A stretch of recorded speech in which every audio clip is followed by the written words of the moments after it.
Now you understand the idea of free software. People were asking me, does this apply to anything else? Well, since it's about freedom to copy things and even distribute copies of modified versions, it really only applies to things that can be copied, which means the issue arises for and applies to various kinds of works, because a work is something that exists in copies. It can be copied, and you can have a copy, and then the question is, what are you allowed to do with your copy? Now, if the work is not a program, then for the most part, the only thing that's going to restrict you in what you can do with it, with your copy, is copyright law. There are starting to be exceptions with digital works where they put on an end-user license agreement. That's always unjust and should be illegal. But basically the question is, what should copyright law allow you as a user to do? To look at this question, it's interesting to look at the history of copyright law, which has evolved along with copying technology, so it's useful to study them together. Changes in technology can't alter basic moral principles. Those are too deep to be reached by changes in the details of what we know how to do. But when we evaluate an ethical question, we do it by looking at the consequences of each possible choice. A change in the context might alter the consequences of a certain choice and thus make it more good or more bad than it used to be. For instance, if we could reliably resurrect the dead, then killing somebody wouldn't be so bad. The judge would say, guilty, you have to pay for his new body. Of course, in the US, we would all need uninsured killer insurance, except for rich people. But in civilized countries, the National Health Service would take care of it all.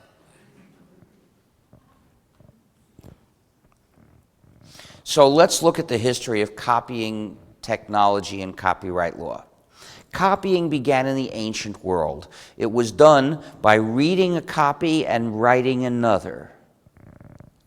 This was simple technology with certain interesting characteristics. First, it had no economy of scale. Making 10 copies would take you 10 times as long as making one copy. Second, it required no special equipment other than the equipment for reading and writing. And it required no skill other than literacy itself, the skill of reading and writing. The result was a decentralized system of production of copies. Anywhere that there was somebody who had a copy and wanted to make another, he could do it. In the ancient world, there was nothing like copyright law. If you had a copy and you wanted to make another, you did. And nobody tried to say this was forbidden. Now, if the local potentate didn't like the work that you were copying, he might punish you horribly. But that was not copyright. That was something closely related to copyright, namely censorship. Things went on that way for thousands of years, and then there was an advance in copying technology, the printing press, that made copying more efficient, but not uniformly more efficient. In the ancient world, making one copy or multiple copies were equally slow. With the printing press, multiple copies became a lot more efficient, but making one copy did not gain at all, did not benefit at all.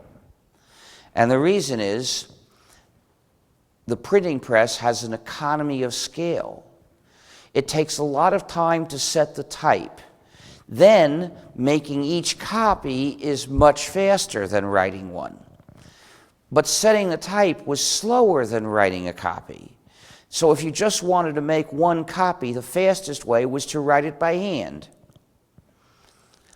The printing press became more efficient only when you made a sufficient number of copies. So there was an economy of scale. In addition, the printing press and the type for it were expensive equipment that most literate people did not have. They also didn't know how to use it, because running a press was a specialized skill, very different from just reading and writing. The result was a centralized system of production of copies. Copies of any given book were made in a few places in quantity, and then they were transported to where people wanted to buy them. Copyright developed in the age of the printing press. And it fit this system of production because, initially though, our copyright law goes back to a system started in, I believe, 1557 in England as a system of censorship. The idea was anyone that wanted to publish a book had to get permission from the state, which was given as a perpetual monopoly to one publisher. Now, in the 1680s, the censorship aspect was no longer interesting. So the monopoly was allowed to lapse. The publishers demanded their monopoly back, but what they got in the Statute of Anne in the early 1700s was a law giving the author a monopoly over the use of the work for a specified time. I believe it was 14 years, although it could be renewed once if the author was still alive. If there's a question for clarification of what I've said, please ask it immediately, but other questions please say for the end. Did you have a question? It looked like someone raised a hand. Anyway, so the idea developed that copyright was an artificial incentive for people to write books. When the U.S. Constitution was written, there was a proposal that authors should be entitled to a copyright. This was rejected. Instead, the Constitution says, Congress shall have the power to promote the progress of science and the useful arts by reserving to authors and inventors for a limited time the exclusive use of their respective writings and discoveries. We can see three things from this. Why didn't this shut down? Did I forget? One is, the Constitution does not require copyright to exist. It merely authorizes the possibility. Without that sentence, copyright would be simply unconstitutional. Second, if copyright does exist, it exists for a stated purpose, namely to promote the progress of science. It was the useful arts, that's thought by many to go with inventions. It's been stretched some, but the point is, it's meant as a benefit for the public. This copyright is not supposed to be a scheme to benefit authors, let alone publishers. It's meant to benefit the public. And third, it has to last for a limited time. The publishers have not been very happy with these requirements and have distorted them into almost meaninglessness. But in the age of the printing press, it wasn't a big issue. And the reason is, in the age of the printing press, copyright functioned as an industrial regulation on publishers under the control of the authors, but set up, as I've explained, to provide benefits to the general public. As a result, copyright was uncontroversial, easy to enforce, and arguably beneficial for the public. It was uncontroversial because unless you were a publisher, it didn't restrict you. You never had anything to complain about. It was easy to enforce because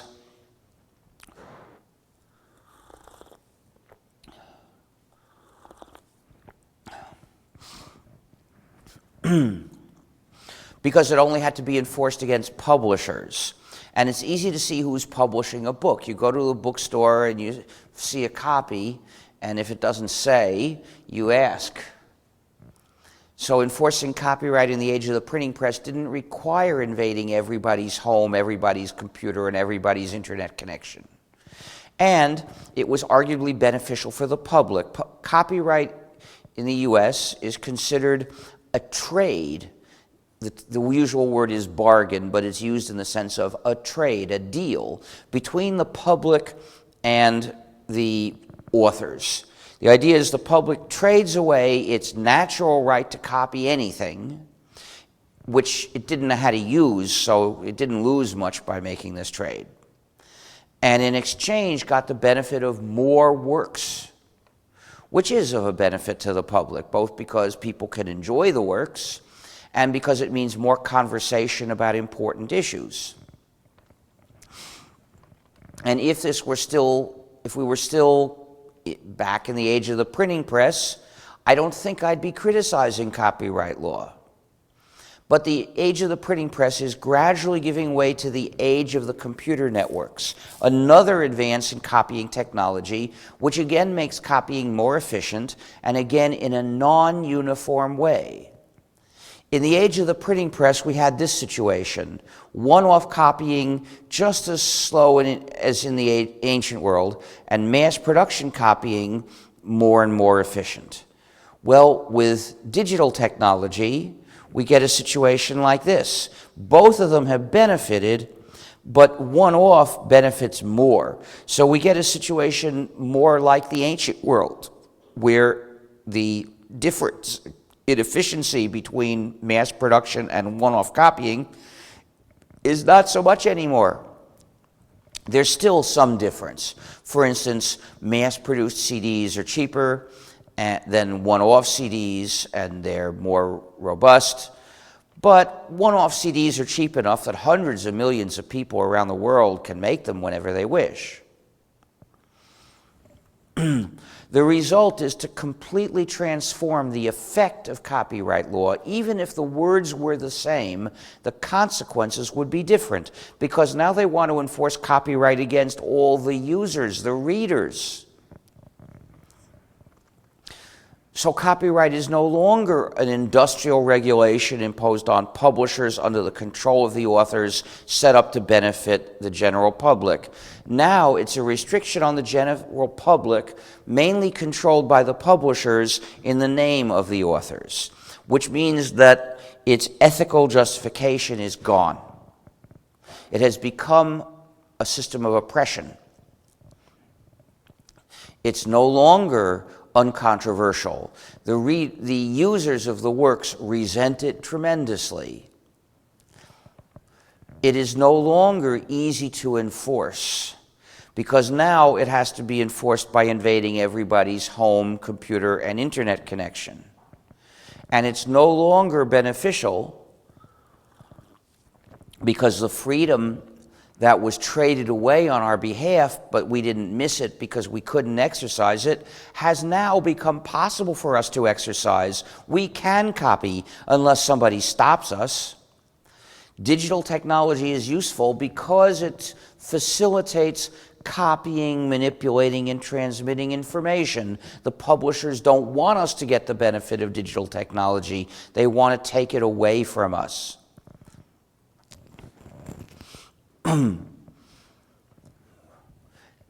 For decades now, they have been waging what I call the war on sharing, trying to deny us the benefit and the use of digital technology.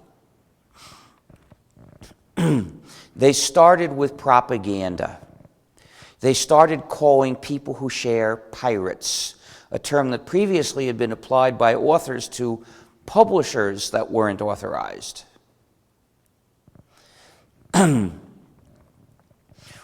We have to reject this propaganda. To call people who share pirates is in effect to say that helping other people is the moral equivalent of attacking ships. In ethical terms, that's as wrong as you can get, because attacking ships is very bad, but sharing is good. So let's not call them both by the same name. I refuse to refer to sharing as, quote, piracy, unquote. When people ask me what I think of piracy, I say attacking ships is very bad. If they ask me what I think of movie piracy, I say I like the first Pirates of the Caribbean. I look for a very visible way to reject the propaganda term. I'm not satisfied merely not to use the propaganda term. I want to fight against it, and I hope you'll join me. I hope you'll complain when the media refer to sharing as piracy, because that means they're taking the publisher's side against you.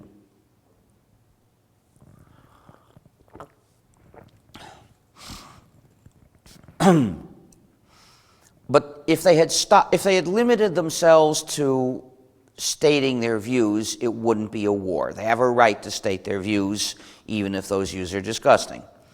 But they didn't stop there. They began developing the digital handcuffs that convert our technology from our servant into our jailer. Many technological products have been perverted with this malicious functionality to restrict people. We first saw it in general use in DVDs. DVDs are designed to have the video encrypted. And the idea was that only an approved DVD player would be allowed to decrypt it, and the approved DVD players would all restrict users the same way. No matter how much choice you would have, no place would let you out of the tyranny. And that worked for a while. It was set up by the DVD conspiracy, a conspiracy of companies that said, if you want to make a DVD player, you have to join the conspiracy. And the rules of the conspiracy are, you have to build your DVD player to restrict the users just according to the rules. You have to keep the format secret. So the result was all the DVD players were built this way. And then people figured out the format and released a free program that could decode the video.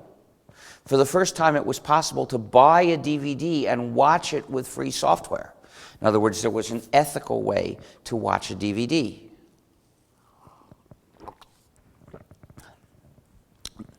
The companies in the conspiracy didn't like this, so they started purchasing laws to make it illegal to tell people how to decode the video. They started in the US with the Digital Millennium Copyright Act, an inherently unjust law, which bans distribution of anything that helps people break digital handcuffs. Of course, we have to react to that individually. No one should use a product designed, you shouldn't use a product designed to take away your freedom with these digital handcuffs unless you have personally at hand the means necessary to break the handcuffs. So if you have the free software to play a DVD, there's no reason you shouldn't get an encrypted DVD and watch it. But otherwise, you should reject it. Sad to say, these laws are not limited to the U.S. The U.S. government, which is basically the servant of businesses that are powerful in any field, is pressuring other countries to impose similar injustice on their people. Countries such as New Zealand and Colombia have done it for this reason, and South Korea, and the European Union adopted a directive in 2003, I believe, which has similar requirements, although they're not quite as strict.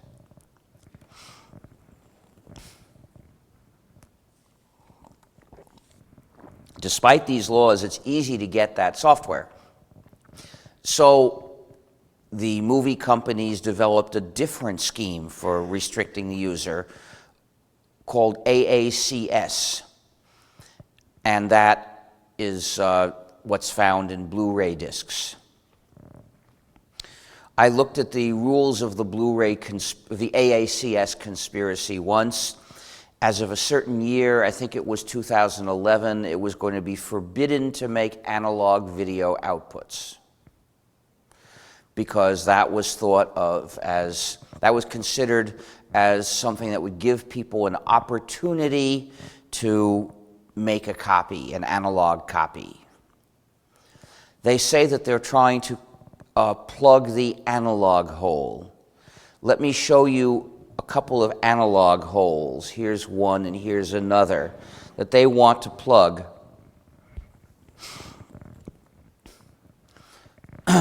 Well, some years ago, a free program was released that could decode the encryption of Blu-ray discs. But it didn't do any good, because in order to run it, you had to know the key. And then the key was released in a photo with two cute puppies. You saw two cute puppies, and on top, I think it was 32 hex digits. Why, I wonder, did anyone put together those digits with the puppies? Could those digits be some sort of key that they want people not to be able to wipe out? The puppies are so cute that there would be copies everywhere, and, well, that's what it was. That was the key to decode Blu-ray discs. So what happened? The conspirators changed the key.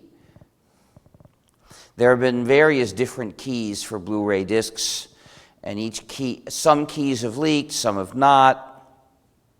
But some Blu-ray discs have another level of digital handcuffs, which is fiendishly complicated, and they change it every few months, with the result that no one has been able to release free software that can actually watch any Blu-ray disc. Which means you should regard every Blu-ray disc as a weapon pointed at your freedom.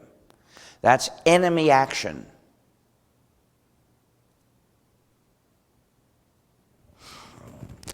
But it's even worse now.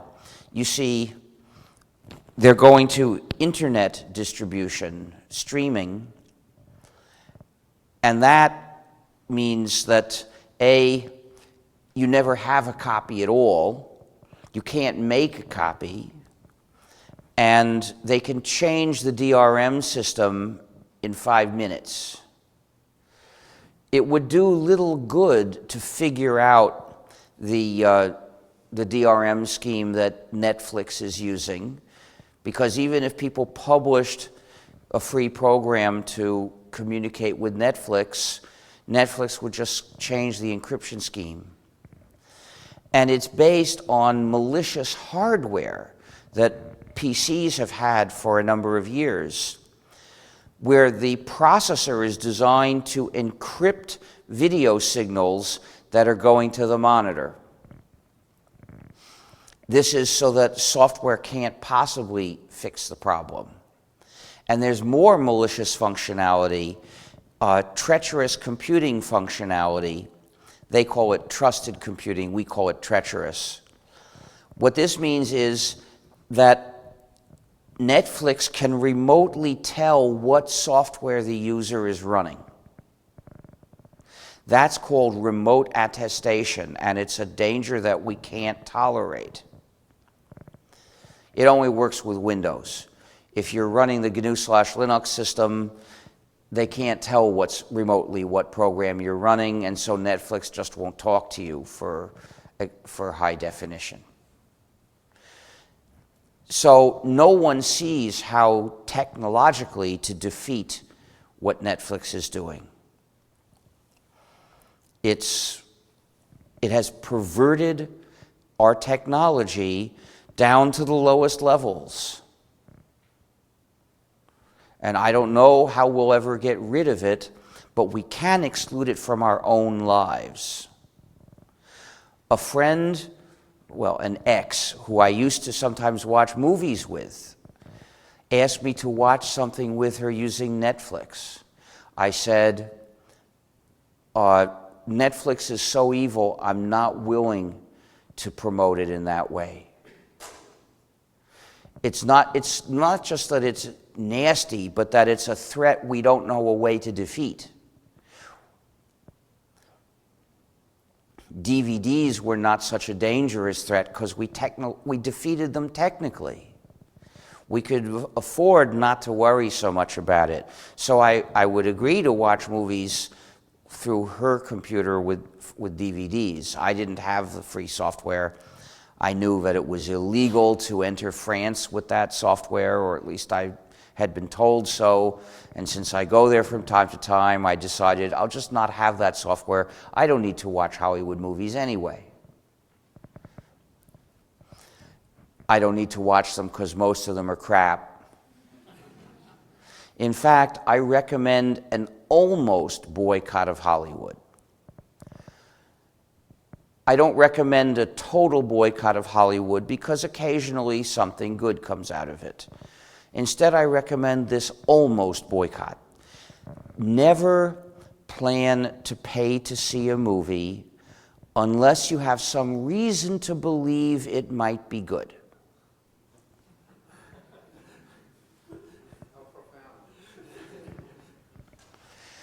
The reason I propose this is I know lots of people make a plan to pay to see a movie knowing it's crap, or paying no attention to the question of whether it's crap. For instance, they make a plan to go see some movie, and then they have to select one of the options that are available, and if they don't say, well, look, they all seem like crap, let's not do this, let's do something else.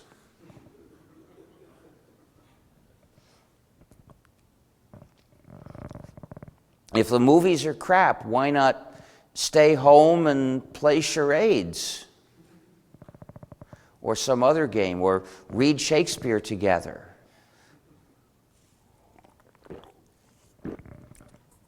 So, if you follow my almost boycott, you'll be boycotting the crap.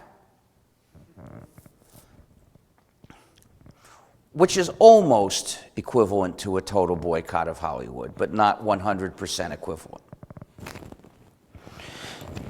Anyway, we've also seen DRM in music. In the early 2000s, we started to see things that looked like compact discs, but they weren't made like compact discs. They were written in a screwy format so that they wouldn't play in a computer player. But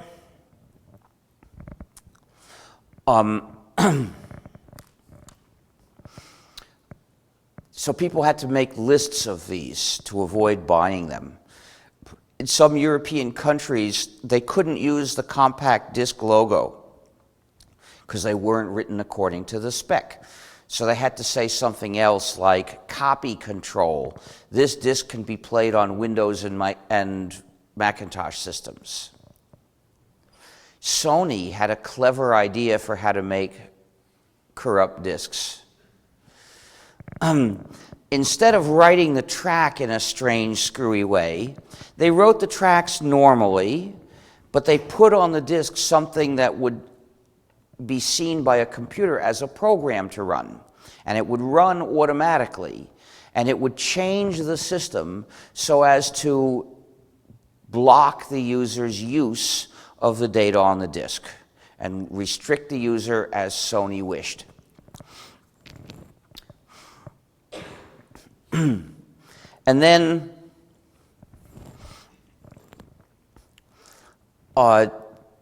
this program turned out to have certain other effects. It would undermine the security of the computer. It would, it changed the command that you would use to look at what files were in the system, so it wouldn't show you this was there. It would change the command that you'd use to delete those files, so it wouldn't really delete them. The program was known as a rootkit, meaning it's like what an invader would use to try to take control of the system. Distributing this software was a felony. But it's not the only felony Sony committed, because some of this code had been copied from a free program released under the GNU General Public License. Now, since it was a free program, they were allowed to reuse that code, but the GNU General Public License is a copyleft license, which means it says if you copy this code into another program, that has to be free software in the same way with the same license. You've got to give the users the source code. Sony didn't do that. Sony violated the license on the code it was using. And thanks to a law purchased in 1996 by companies including Sony, that's a felony in the US if it's done commercially or even on a large scale, even non-commercially on a large scale. It's a felony. Sony was never prosecuted because, of course, the officials involved understood that the purpose of laws is to maintain the power of companies over people and not to give us any sort of rights.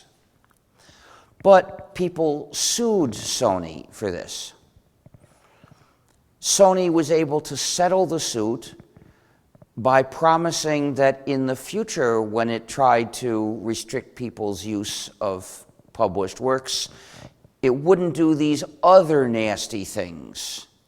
It was able to make this settlement because the people who were complaining focused their disapproval on the methods rather than the evil goal that they were intended to achieve.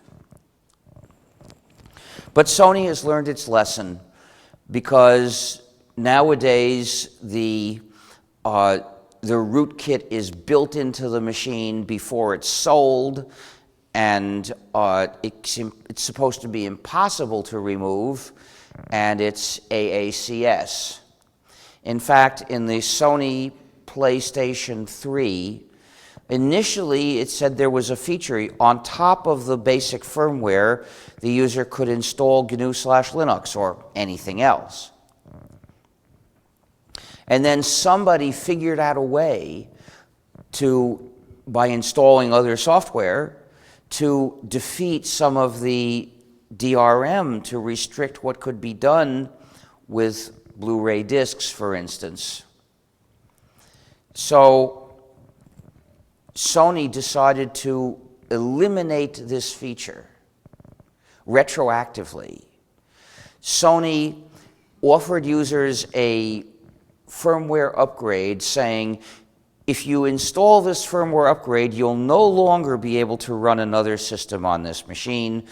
But if you don't install this, you will no longer be able to talk to our gaming network. So you either give up one half of the functionality or the other half. Well, this was vicious. This is sabotage. But, I told you about 4 kinds of malicious functionalities. I didn't mention sabotage because it's more unusual, but this is sabotage. And then somebody figured out a way to jailbreak the PS3, and Sony sent the police after him. That's why we say boycott Sony. That's why we're giving out stickers saying boycott Sony. Sony has carried out egregious nastiness. Almost matched, however, by what Nintendo recently did, where it forced, apparently, a firmware upgrade into all the Wiis in the world, which shut them down until the user agrees to sign away some rights. They should go to jail for this. In a non-plutocratic government, they would go to jail for this.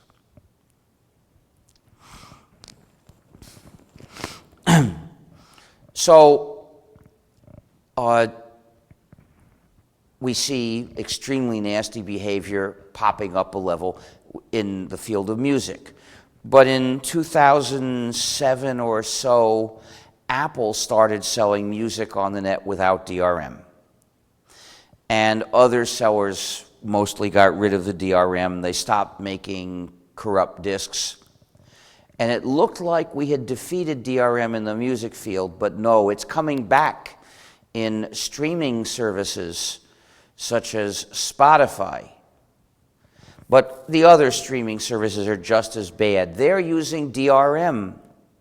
And worse, they mean that the user doesn't have a copy, so you can't share music with people. You should never accept any way of digitally sending music to your computer which doesn't let you make a copy. Because if you're a decent person, you'll share the copies that you have with your friends at least. So we have to say, out, damned Spotify. And when other people you know talk about using Spotify, say, if you won't share music with me, what kind of friend are you? You shouldn't use Spotify. We have to push back against nasty practices, antisocial practices, especially if lots of people are doing them. That's not a reason to give up. That's a reason to push back and never give up.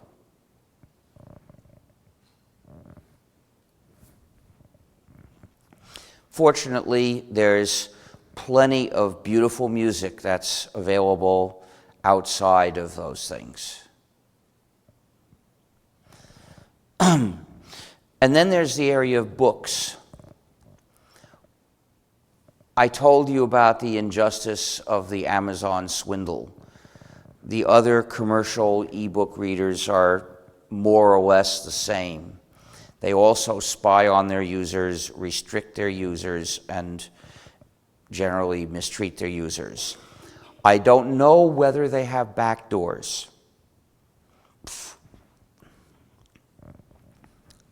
But they're unacceptable either way.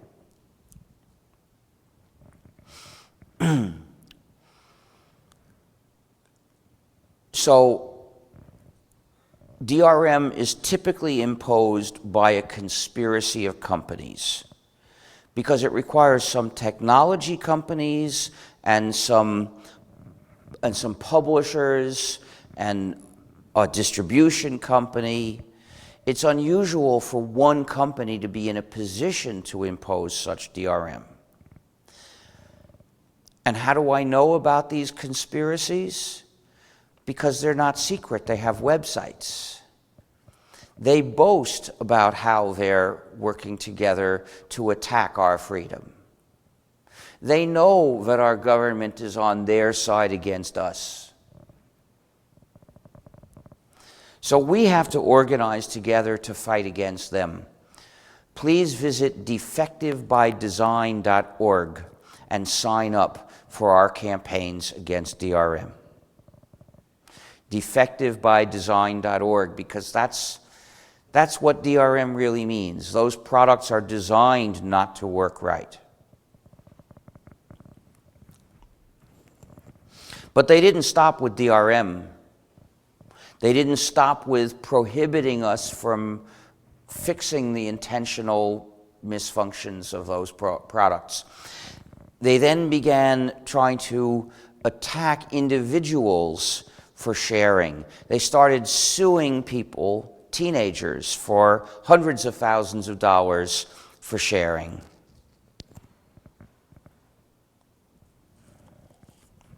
That made a lot of people angry.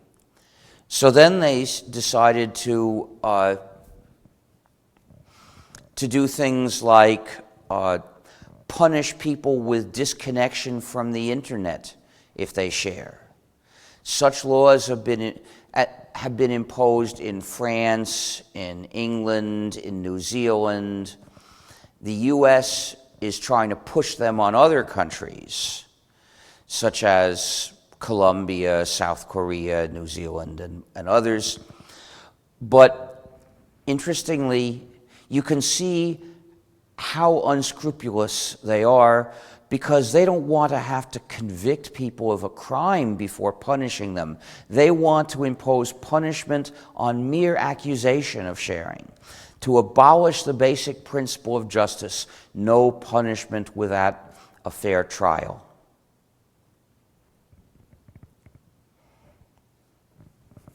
But if that's not enough to stop people from sharing, they'll go even further. Japan makes it a crime, punished by 2 years in prison, to download an unauthorized copy from the net. And if that doesn't work, I suppose they'll start executing people for sharing, because all that matters to them is their own profit, and they will go to any lengths to impose their power. It's no coincidence that they've proposed this series of unjust measures. You see, what they're trying to do is unjust. With digital technology, well, sharing is good, and with digital technology, sharing is easy. So people share. And the only way to get people to stop sharing is with cruel, draconian measures. So we need to put an end to all these measures and all the future measures they might think of by legalizing sharing, by formally and clearly ending the war on sharing, and telling those publishers to go jump in the lake if they don't like it. But the publishers say that when they demand these added powers, they're doing it for the authors. And they always trot out some famous artists who will say, yes, we want more power over you. You know, people like Ms. Rowling and other stars who are making lots of money and who think that with more copyright power they'd make more money. And they lead us to think that all the artists agree. But that's not true, of course. Most of the artists, the ones that are not superstars, are being, or not stars at least, are being ground into the dust by these publishing companies' heels.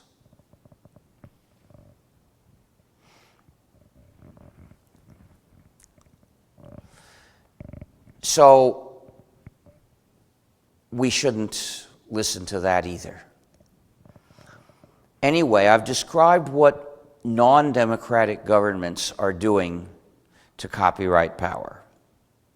But they're also, except one part I left out, they're also making copyright last longer and longer. The U.S. extended copyright by 20 years in 1998 because the copyright on a film that had Mickey Mouse in it was going to expire. And Disney didn't want that. So it paid for the Mickey Mouse Copyright Act, which extended copyright by 20 years. Well, I suppose in 2018 they're going to want to do it again. Disney is fully aware of the value of the public domain because it has obtained so much from the public domain and therefore is firmly determined never to contribute anything back.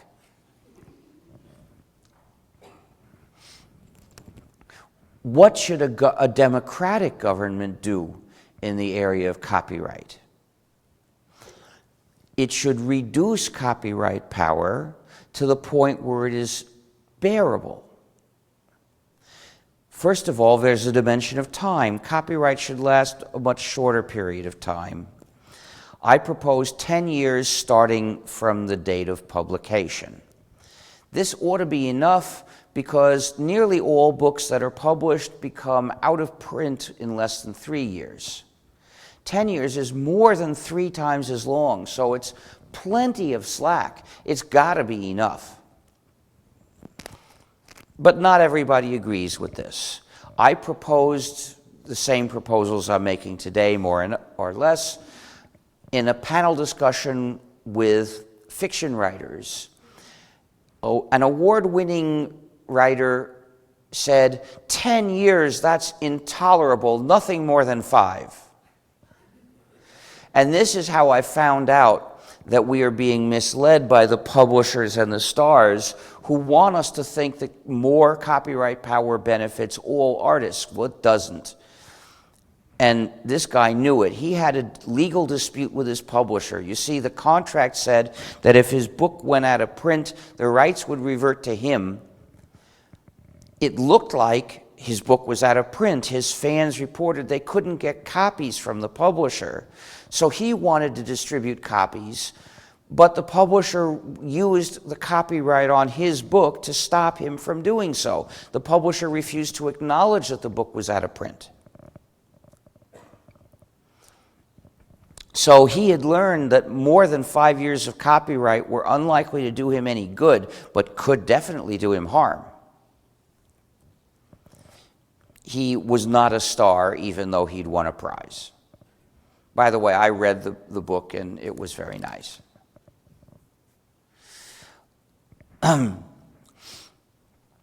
So he said nothing more than 5. Well, why do I propose 10? I'm just being more cautious, more conservative. We can try out 10 years for a decade or two and see what the effects are, and then we could adjust it again. But I think 10 years is in the right range.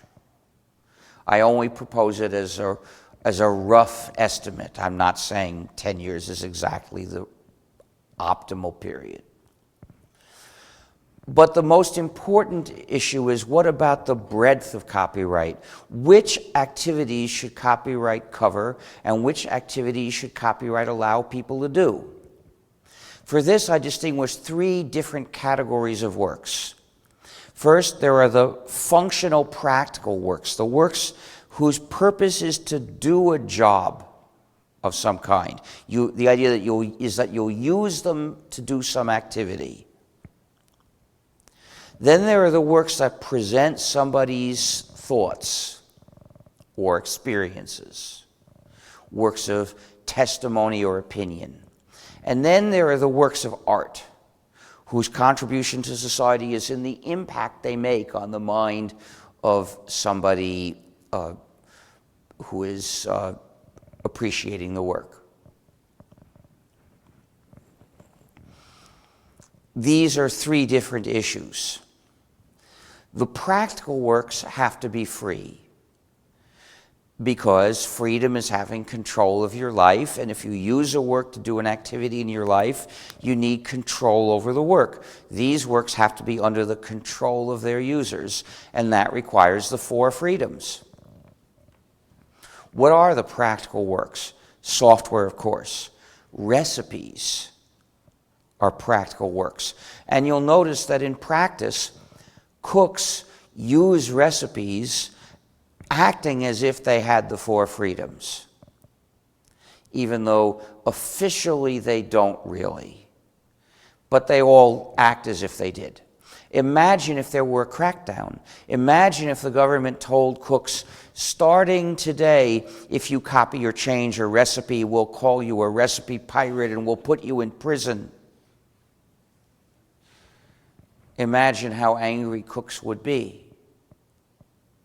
Imagine if recipes were like proprietary software. Imagine if you had a cooking robot and the recipes were secret programs and you couldn't tell what ingredients were going in or what the robot was doing, and you couldn't change the recipes either. more practical works, reference works such as dictionaries and encyclopedias should be free, must be free. Educational works must be free because they're used to do a job, to learn or teach. So if anyone invites you to participate in making some online educational work, you should state immediately the condition. It's got to be under a free license, and I want it in writing in advance. We've got to state what the license will be. You can look at our license list to verify whether it's a free license. It's gnu.org/licenses/licenselist.html. Tell them if it's not going to be free, I'm not participating. And I hope you will bring this issue to the attention of your teachers. They should refuse to participate.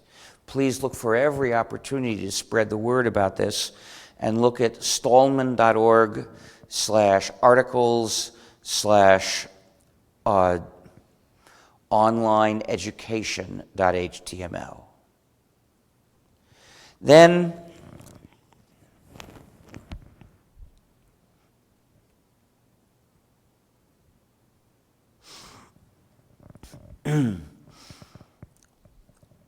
fonts for displaying paragraphs of text are works for practical use. Object patterns for 3D printing of objects that are for practical use are themselves works for practical use. All those things need to be free. But that argument doesn't apply to the other two categories, statements of opinion or testimony and artistic works, because they're not made to be used. They're made to show what certain people think or thought, or to just be appreciated. So there's no reason why the users need to have control over them. We don't have to insist that they be free. But there's one thing people must be free to do with any published work, and that is share. So we have to legalize sharing for all published works. Sharing means non-commercial redistribution of exact copies. So legalizing sharing is a much smaller step than making the work free. But this is enough to end the war on sharing and make copyright for these works something we can live with. So copyright could still apply to all commercial use and all modification.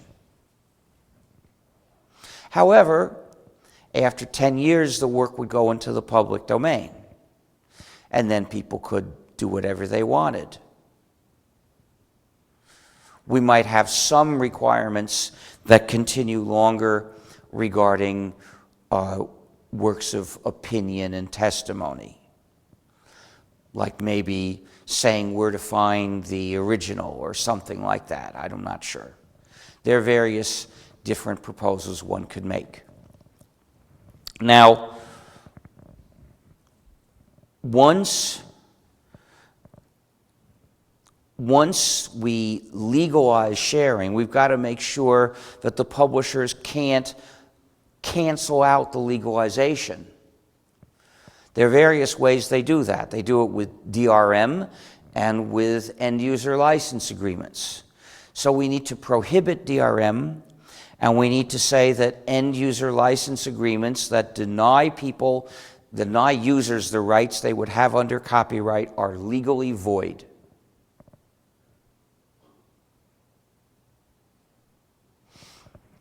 Furthermore, we have to legalize remix in a clear way. Remix means taking pieces out of various works and putting them together so that they make another work that's fundamentally different. It's not a modified version of one work. It's something new with a different kind of purpose, and no one would take it for a modified version of any one thing. Well, that's the sort of creativity that copyright is supposed to promote. To interpret copyright as restricting that is perverse. It's the kind of perversion that happens when a particular business takes control of some area of law. Now, the publishers will say, of course, that this will cause the artists to starve. The record companies will say, if you share music, you're stealing from the musicians. What bullshit. The record companies steal everything from the musicians. They don't leave anything we could steal. They do this with their contracts. They get the musicians to agree to contracts that are terribly disadvantageous so that if you buy a record, the musicians won't get anything from you. I buy commercial CDs lawfully in stores, but I feel ashamed knowing I'm not supporting the musicians. What can I do?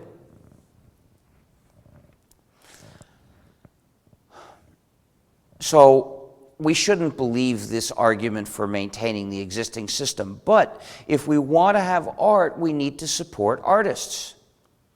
So I've proposed two new methods of new systems for supporting artists, in addition to traditional methods such as selling copies or selling tickets. I see no reason to prohibit those methods. They don't harm anyone, so let them keep doing it.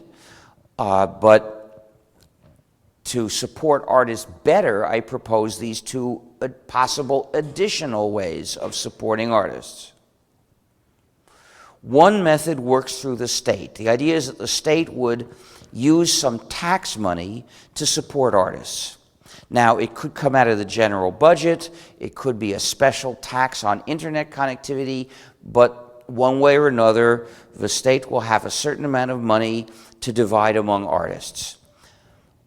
And let's say, just to be conservative, that they'll divide it based on the popularity of the artists. That's the way copyright's supposed to do it, so let's keep that. Then the question is, how do you calculate popularity when everyone's allowed to share? Well, you can either do it by polls that ask a sample of people to report what they listen to or watch and so on, and they can omit things if they wish, and they don't have to participate. And they could be set up to be anonymous also. Or you could measure the frequency of sharing particular works on peer-to-peer networks. So you get a popularity figure for each artist. Then what? The obvious approach is distribute the money in linear proportion to popularity, but that gives bad results, because the star A could easily be 1,000 times as popular as the non-star but appreciated and capable artist B. And with linear proportion, that means A would get 1,000 times as much money as B. So in order to pay B enough money not to need a day job, we'd have to make A super rich, which means that almost all of the money would go to a few stars, and it wouldn't do much good for supporting the arts. It wouldn't do much good for supporting any artists who need help. The ones who need help wouldn't get it, or wouldn't get very much, and most of the money would be going to those who are rich anyway. So it would be another stupid waste of our money. So what I propose is to take the cube root of the popularity of each artist and distribute money in proportion to the cube root. The cube root function looks sort of like this. It keeps on rising, but it rises more, it tapers off. It rises more slowly. The cube root of 1,000 is 10. So if A is 1,000 times as popular as B, with the cube root, A will get 10 times as much money as B. Not 1,000 times, just 10 times. The effect of the cube root, therefore, is to transfer most of the money from the stars to the mid-range popularity artists. So we'll have a system which puts most of the money towards people who are appreciated but not stars. Exactly the artists who need the help. This system will support artists much more efficiently for two reasons. First, because it will only support artists and not publishers, and second, because of the cube root, so it won't give most of the money to the ones who don't need it. The result is that we could support the arts far better than now by spending much less money. And that's why it doesn't matter much precisely how the state gets the money.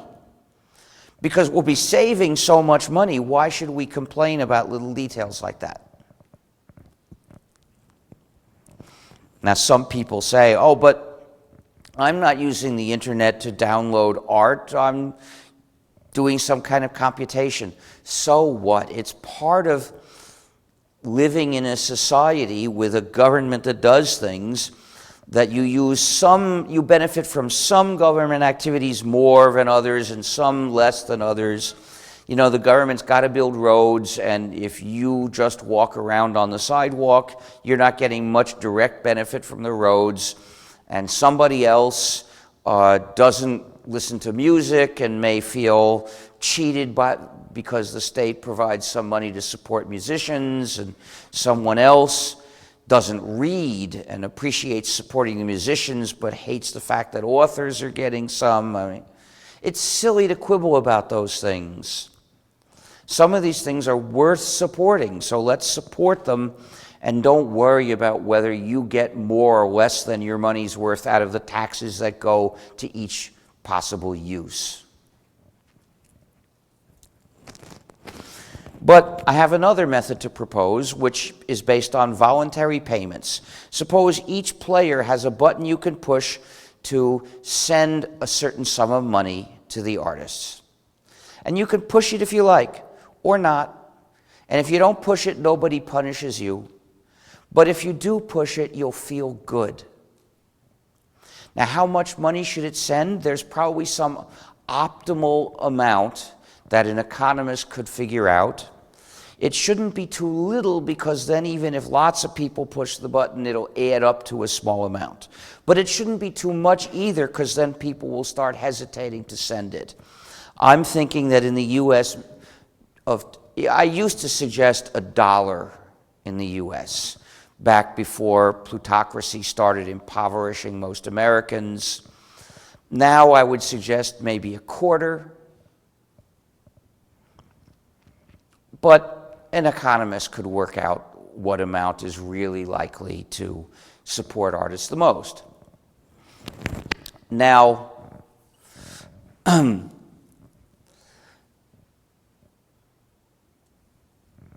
in order for this to be ethical, it's got to be anonymous. Today's payment, why wouldn't you send a quarter to artists today? You can't. Today's payment methods don't work for such a small amount. We've got to set up the system so it can be done. But this is not really a technological, a scientific problem. It's a business problem.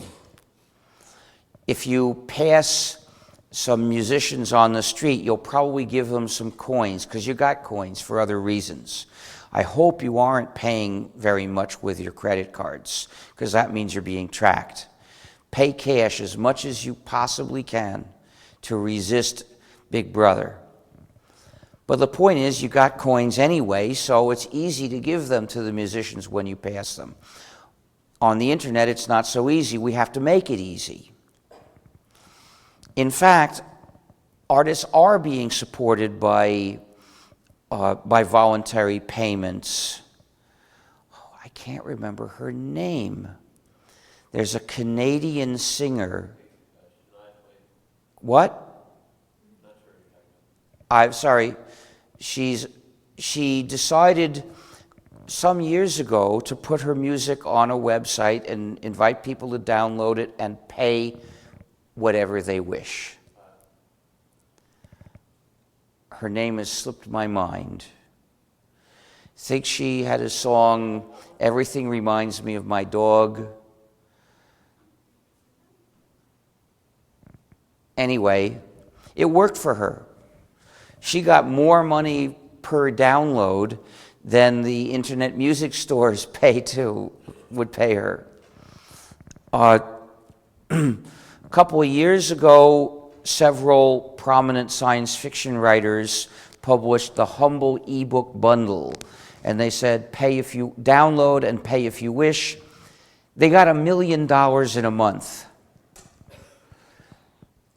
I read that was equivalent to being in the New York Times bestseller list in terms of rate of income.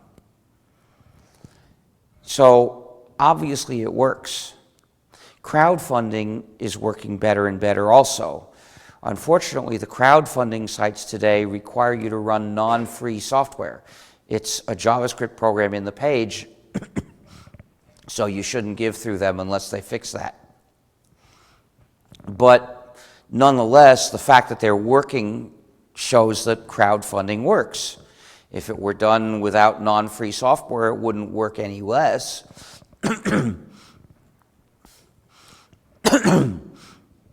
But nowadays, they tend to ask for bigger donations because that's what's feasible. If we allowed smaller donations as well, more people could give. Of course, not everyone could give. There are poor people who can't afford to give a quarter. It's unconscionable that our society lets people be that poor without giving them more money, but they exist.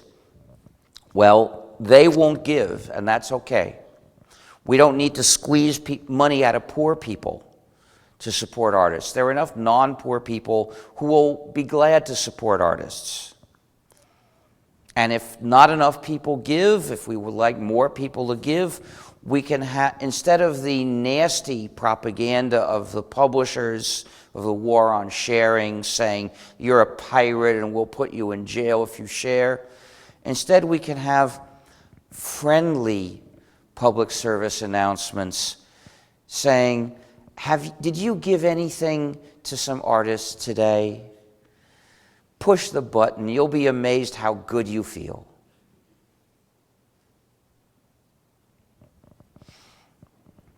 So now it's time for the auction.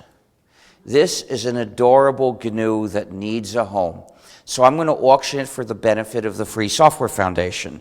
If you buy it, I can sign this card for you.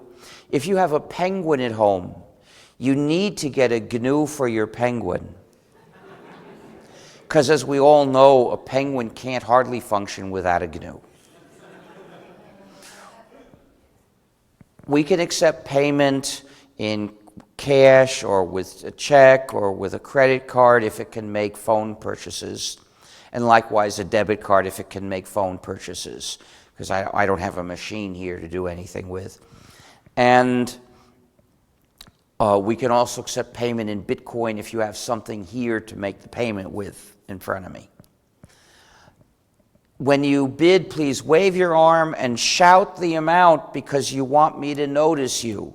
Don't wait till I look at you to shout it. That's exactly the self-defeating way. No, shout immediately and shout over and over again until I notice you. No, sorry, we're not starting yet. And that's, you haven't let me finish. The reason you need to shout is because I have hearing problems. You want me to hear you. What you said was loud enough, but I have to start with the regular price, which is $25. Do I get $25? How much? 40. I've got $40. Do I get 45? 50. I've got 50. Do I get 55 or more? I've got 50. Do I get 55 or more for this adorable? I've got 60. Do I get 65? 75. I've got 75. Do I get 80? I've got 75. Do I get 80 for this adorable GNU? Do I get 80 to the Free Software Foundation to defend freedom? By the way, you don't have to be limited by the amount of cash you've got on you right now, because I'll be answering questions for a while. You'll have time to go to a bank machine and come back. I'll wait for you. What? I can't hear you. It's a friend of mine. I'm not getting it. Okay, I've got 75. Do I get 80 or more? Last chance to bid 80 or more for this adorable GNU. Last chance. Going. Gone for, did someone say 80? How you bid 80. I've got 80 for this adorable GNU. Do I get 85? 100. I've got 100. Do I get 110? I've got 100. Do I get, is that a bid or not? I guess it's not. Do I get 110 for this adorable GNU? Do I get 110 to the Free Software Foundation to defend freedom? 110 or more for this adorable GNU. Last chance. Last chance to bid 110 or more. Going. Gone for 100. Please come up. So how do you wish to pay? I missed out last time. I have cash. Oh, good.